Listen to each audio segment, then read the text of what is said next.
ঝিনাইদহের কালীগঞ্জ উপজেলার বারোবাজার এলাকায় বাস চাপায় কাউসার আলী নামে একজন মারা গেছেন।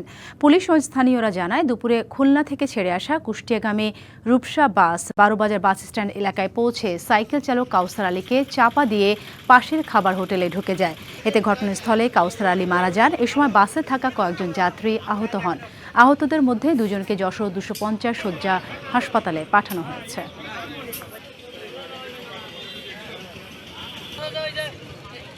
সুন্দরবনে বনদস্যু জোনাব বাহিনীর কবল থেকে এক জেলেকে উদ্ধার করেছে কোস্টগার্ড। দুপুরে কোস্টগার্ড পশ্চিম জোনের লেফটেন্যান্ট খালিদ সাইফুল্লাহ এ তথ্য জানান।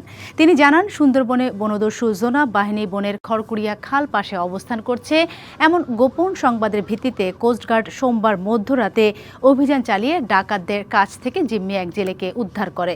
কোস্টগার্ডের উপস্থিতি টের পেয়ে ডাকাতরা জিম্মিকে রেখে বনের গহীনে পালিয়ে যাওয়া কাউকেই আটক করা যায়নি। উদ্ধার জেলে মুজিবুর গাজীকে তার পরিবারের কাছে হস্তান্তর কার্যক্রম প্রক্রিয়াধীন।